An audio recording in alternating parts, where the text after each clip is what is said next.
ঢাকা বিশ্ববিদ্যালয়ের রিটেনে তুমি কিভাবে 30+ মার্ক পাবে সেটা নিয়ে কথা বলতে আসছি। আর এটা দেখেই তোমরা অনেকে হাসবে যে ভাইয়া এখনো টিটি পাস নিয়ে টেনশনে আছি। টিটি পাস মানে টেনে টুনে পাস।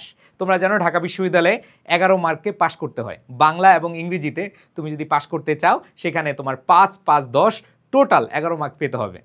ভাই আমি তো 11 মার্ক নিয়ে টেনশনে আছি, আর আপনি বলছেন 30+ মার্ক। এই স্বপ্ন আমাকে দেখানোর দরকার নাই। স্বপ্ন নয়, স্বপ্নটা বাস্তব করার আমরা অনেক অনেক এক্সাম্পল দেখেছি, অনেকে করেছে, সেই অভিজ্ঞতা থেকে তোমাদেরকে বলছি। প্রাণপ্রিয় শিক্ষার্থীরা, তোমরা যারা রিটেনের প্রস্তুতি এখনো শুরু করোনি, তোমাদের জন্য কিছু কথা নিয়ে আসছি। সেটা হলো, দেখো ইংরেজি এবং বাংলার যে সিলেবাসটা রয়েছে, যারা মানবিক ও বিভাগ পরিবর্তনে ভর্তি পরীক্ষা দিবে, তোমরা জানো যে কোয়েশ্চেন বা যে টপিকগুলো বারবার আসছে সেটা হলো তোমাদের প্যারাগ্রাফ আসছে, তোমাদের ফিল ইন দ্য গ্যাপ আসছে, সেন্টেন্স মেকিং আসছে, এক্সপ্লেনেশন আসছে। আর আরেকটা হচ্ছে ফ্রি হ্যান্ড রাইটিং। এটা কেন আমি আলাদা করে লিখলাম? বানিয়ে লেখা, বিশেষ করে তোমাদের ক্রিয়েটিভ স্টোরি। এরপরে তুমি যদি বলো অন্যান্য যে কোনো টপিক আসুক, যেমন এখানে তুমি প্যারাগ্রাফ লিখবা, এটাও ফ্রি হ্যান্ড রাইটিং স্কিল। এখানে ফিল ইন দ্য গ্যাপ, এটাও ফ্রি হ্যান্ড রাইটিং স্কিল। কারণ তুমি ফ্রি হ্যান্ড রাইটিং স্কিল জানলে কোথায় নাউন বসবে, কোথায় অ্যাডজেক্টিভ বসবে, কোথায় ভার্ব বসবে, কোথায় অ্যাডভার্ব বসবে, কোথায় কনজাংশন বসবে, এগুলো কিন্তু তুমি জানবা। এরপরে দেখো সেন্টেন্স মেকিং, এইটাও আমাদের ফ্রি হ্যান্ড রাইটিং। একটা সেন্টেন্স কীভাবে মেক করবা এটা ডিপেন্ড করে তোমার আসলে সেন্টেন্স বানানোর ক্ষমতা বা তোমার লিখার ক্ষমতা বা লিখার দক্ষতা, এই জায়গাটাই। অ্যান্ড দেন এক্সপ্লেনেশন, এটাও তোমাদের কি ফ্রি হ্যান্ড রাইটিং স্কিলের মধ্যে পড়ে। সো এইখানে যে প্যারাগ্রাফ আসবে, দেখো তোমরা এসএসসি লাইফে, এইচএসসি লাইফে, তোমরা অ্যাডমিশন লাইফে অনেক প্যারাগ্রাফ পড়বা না। জাস্ট প্যারাগ্রাফটা তুমি যদি একটু আইডিয়া থাকে, বিশেষ করে তোমরা সবাই জানো যে তোমাদের যে প্যারাগ্রাফ আসে, এই প্যারাগ্রাফ আসে হচ্ছে টেক্সট বুক থেকে, তাই না?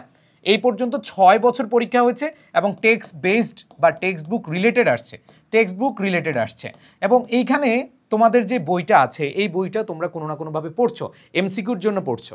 তো এইখান থেকে গুরুত্বপূর্ণ যেই টপিক, বিশেষ করে ধরো আমি যদি একবারে সহজ কথা বলি, সেটা হচ্ছে ইউথফুল অ্যাচিভারের মধ্যে তোমরা দেখেছো যে দ্য আনবিটেন গার্লস, এই যে আনবিটেন গার্লসদের উইমেন এম্পাওয়ারমেন্ট রিলেটেড একটা প্যারাগ্রাফ চলে আসে না?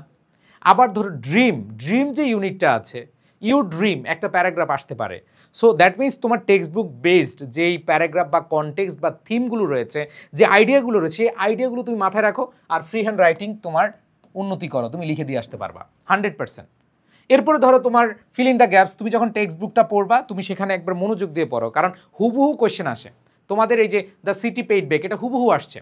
এরপরে খেয়াল করে দেখো সেন্টেন্স মেকিং তোমার টেক্সট বুক থেকে ওয়ার্ড নিবে, ওয়ার্ড নিয়ে বলবে, এটা ওয়ার্ড হইতে পারে বা ওয়ার্ডস বা ফ্রেজ হইতে পারে। তো সেখানে নিয়ে তোমাকে বলবে এটা সেন্টেন্স মেক করো। তো এখানে তোমাদের সেন্টেন্স মেকিংটা চলে আসবে। অ্যান্ড দেন এক্সপ্লেনেশন, এটা তোমাদের টেক্সট বুক থেকেও আসে, আবার হচ্ছে প্রভার্ব বেসডও আসে। সো এইখানে তুমি যদি এখন থেকে ভালোভাবে প্রস্তুতি নাও, তাহলে কিন্তু তোমার কমন পড়বে। ধরো তোমার কমন পড়বে না বা কমন পড়েনি, তাহলে তুমি কিভাবে ভাইয়া 30+ মার্ক পাবে?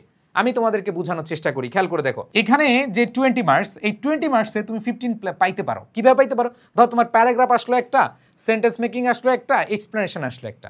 তুমি প্যারাগ্রাফটা যদি সুন্দরভাবে টেক্সট বুক পড়ে যাও বা আইডিয়া নিয়ে যাও, ধরো তোমার টেক্সট বুক রিলেটেড আসলো, টেক্সট বুক রিলেটেড আসার পরে তোমার লিখার দক্ষতা অনেক ভালো, মানে বানিয়ে লিখার ফ্রি হ্যান্ড রাইটিং স্কিলটা ভালো, তখন তুমি যদি লিখে দিয়ে আসো, এখানে মনে রাখবা যে মুখস্থ লিখলে যে টিচার ভালো নাম্বার দিবে এরকম না, তোমার ক্রিয়েটিভ স্কিলটা দেখতে চায়। তুমি দেখবা যে ঢাকা ইউনিভার্সিটির যে সার্কুলার, সেখানে লেখা আছে যে শিক্ষার্থীদের লিখন দক্ষতা যাচাইয়ের জন্য এই যেই পরীক্ষাটা বা রিটেন যে পরীক্ষাটা সেটা নেওয়া হয়, লিখন দক্ষতা যাচাই।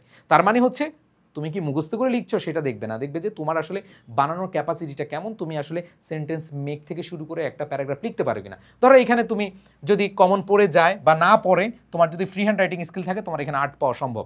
এরপর দেখো তোমার যদি সেন্টেন্স মেকিং, যেহেতু এটা টেক্সট বুক থেকে আসবে, ধরো তোমার 4টা হয়ে গেল এখানে। আর তোমার এক্সপ্লেনেশন, ধরো এটা তোমার কমন পড়েনি, যেমন এর আগে আসছে যে কভার দেখে আসলে আমরা জাজ করব না, ঠিক আছে, ডোন্ট জাজ এ বুক বাই ইটস কভার। তো এইটা তো আমরা সবাই শুনে আসছি। এই তুমি বলো ডোন্ট জাজ এ বুক বাই ইটস কভার, এটা ধরো কোথাও থেকে কমন পড়ে নাই, বাট ছোটোবেলা থেকে আমরা কোনো না কোনো জায়গায় আমরা পড়ে আসছি কিনা, পড়ে আসছি। এখন কথা হলো, আমি তো অ্যাডমিশনের আগে এই এক্সপ্লেনেশনটা পড়ি না, তাহলে কি হবে? আমি কি অ্যান্সার করবো না? করবো। কখন করতে পারবো? যখন আমার ফ্রি হ্যান্ড রাইটিং স্কিল ভালো থাকে। সো আমি তোমাদের বলবো দেখো এই যে তুমি 8, 4 আর 3, এই 15 মার্ক যে তুমি পাচ্ছ, এটা ডিপেন্ড করতেছে কিসের উপরে? ফ্রি হ্যান্ড রাইটিংয়ের উপরে। এই জন্য সবার আগে আমি লিখলাম যে ফ্রি হ্যান্ড রাইটিং। তুমি এটা এনশিওর করো, তুমি এখানে ভালো একটা মার্ক তুলতে পারবে। আর টেক্সট বুকটা পড়ো। এরপর দেখো বাংলায় তুমি গদ্য পদ্য পড়ছো কিনা বলো তো। তুমি বাংলার যে তোমাদের গদ্য এবং পদ্য আছে এমসিকিউর জন্য পড়তেছো কিনা, রাজশাহী ইউনিভার্সিটির জন্য পড়তেছো কিনা, জাহাঙ্গীরনগর বিশ্ববিদ্যালয়ের জন্য পড়তেছো কিনা, বিউপির জন্য পড়তেছো কিনা, চট্টগ্রাম বিশ্ববিদ্যালয়ের জন্য পড়তেছো কিনা, পড়তেছো, নতুন করে কিছু নাই।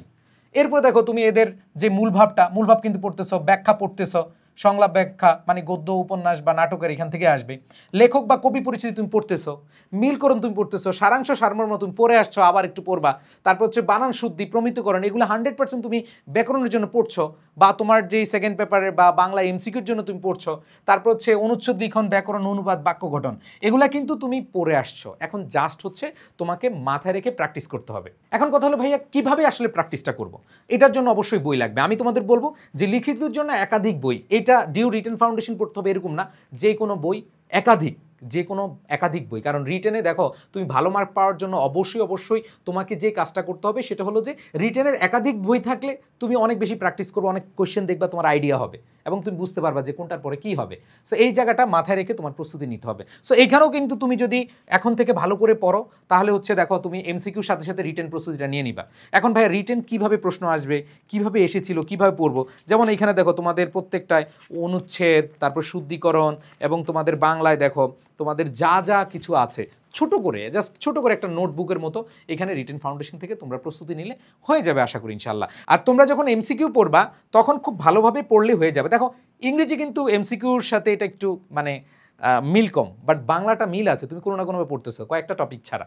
সো এখানে ওইভাবে যদি তুমি পড়ো, ওইভাবে মাথায় রেখে তুমি যদি প্রস্তুতি নাও তাহলে কিন্তু হয়ে যাবে। যেমন এইখানে দেখো সারাংশ সারমর্ম, এইটাও কি ভাই, এইটাও কি ক্রিয়েটিভিটি। ধরো তোমার সারাংশ সারমর্ম কমন পড়ে নাই, এখন তুমি ধরো হায়াত মাহমুদের বই থেকে কি এত সারাংশ সারমর্ম পড়তে পারবা না। সো এইখানে সারাংশ সারমর্ম তোমাদের তো বইয়ের বাইরে যদি আসে তাহলে তুমি পারবা না, বাট তোমার ওই যে সেন্সটা ক্রিয়েট করতে হবে প্র্যাকটিসের মাধ্যমে, সেটা হবে। ওকে, সো রিটেন নিয়ে টেনশনে কিছু নাই, 100% তুমি এখন ফোকাস করো। প্রতিদিন 2 থেকে 3 ঘন্টা সময় তুমি বরাদ্দ করো যে আমি এখানে 30 মার্ক টার্গেট করব। সবচেয়ে বড় কথা কি জানো, যে এমসিকিউ চেয়ে রিটেনে মার্ক তোলা খুবই সহজ, এটা তুমি মানো আর না মানো। এমসিকিউ চেয়ে রিটেনে মার্ক তোলা সহজ, এটা তোমাকে মানতেই হবে। সো এইখানে তোমরা গুরুত্ব দিয়ে প্রস্তুতি নিবা। আর যদি মনে হয় যে না ভাইয়া আমি পারছি না, আপনাদের হেল্প লাগবে, আমাদের বাংলা এবং ইংরেজি টোটাল 40টা ক্লাসে আমাদের যে লিখিত কোর্স আছে সেটাতে এনরোল করতে পারো। যদি সেটা না করতে পারো আর একটা চমৎকার সুযোগ আছে, সেটা হলো ঢাবি প্রস্তুতির শেষ মুহূর্তে সাজেশন কোর্স, আমাদের ICU 2 মানে হচ্ছে ডিউ ক্র্যাশ কোর্স। এটা একবারে নতুন রেজাল্টের পরে শুরু হচ্ছে, এবং এই কোর্সে যারা ভর্তি হবা তোমরা আমাদের ফাউন্ডেশন বাংলা ইংরেজি জিকে এই কোর্সগুলো পেয়ে যাবা। সাথে ঢাকা ইউনিভার্সিটিকে টার্গেট করে তোমাদের বাংলা ইংলিশ জিকে এবং ওভারভিউ ক্লাস হবে, তোমাদের গিফট কোর্স এটা থাকবে, মানে তোমার এটা আর আলাদা ভর্তি হওয়া লাগবে না। দেখো এটা 1200 টাকা, বাট এই কোর্সটা 1750 টাকা। দ্যাট মিনস তুমি নিজেই বুঝতে পারছো কোনটাতে তুমি ভালো কিছু পেতে যাচ্ছ। সো প্রাণপ্রিয় শিক্ষার্থীরা, তোমরা যারা যেখানে ভর্তি হও না কেন, তোমরা অনেকেই ভর্তি হয়েছে বিভিন্ন জায়গায়, তোমরা অনেকে অনেক জায়গায় ক্লাস করেছো বাট গুছিয়ে উঠতে পারো না, তোমাদেরকে গুছানোর দায়িত্ব, তোমাদেরকে গুছিয়ে দেওয়ার দায়িত্ব ইনশাল্লাহ আমরা নিচ্ছি। তোমরা অনেক অনেক অনেক অনেক বেশি ভালো করবে, তোমরা শেষ মুহূর্তে একটা সেরা সাজেশনমূলক কোর্স পাবে। আমি আশ্বস্ত করছি আমাদের টিচাররা সবাই সর্বোচ্চটুকু দিয়ে তোমাদের পাশে থাকবে। যারা ঢাকা বিশ্ববিদ্যালয়ে ভর্তি পরীক্ষায় অনেক অনেক ভালো করতে চাও, যারা এই যে রিটেন অংশে অনেক অনেক ভালো করতে চাও, রিটেনে দেখো তুমি যদি 40-এর মধ্যে 30 পেয়ে যাও তাহলে আর কি লাগে। এই ক্ষেত্রে তোমার একটাই কাজ করতে হবে, ফ্রি হ্যান্ড রাইটিং। আর এই যে এখানে দেখো শুরুতেই ফ্রি হ্যান্ড রাইটিং ও ট্রান্সলেশন সহ এই বইটার একটা বড় চমক হলো যে ফ্রি হ্যান্ড রাইটিং ও ট্রান্সলেশন। তো এইখানে তোমরা ওইভাবে প্রস্তুতি নিয়ে খুব ভালো একটা রেজাল্ট করতে পারবা আমার বিশ্বাস। সো আশা করি তোমরা এই শেষ সময়ে সর্বোচ্চ ইউটিলাইজ করবা তোমাদের প্রত্যেকটা টাইমকে, এবং তোমরা 100% যদি ইউটিলাইজ করতে পারো ইনশাল্লাহ তুমি ঢাবিয়ান হবে, এবং তোমার বাবা মা থেকে শুরু করে আমরা যারা শিক্ষক রয়েছি, যারা শুভাকাঙ্ক্ষী রয়েছে, সবার মুখে হাসি ফুটাবে। সেই আশা প্রত্যাশা নিয়ে আজকের মতো বিদায় নিচ্ছি। আল্লাহ হাফেজ, আসসালামু আলাইকুম।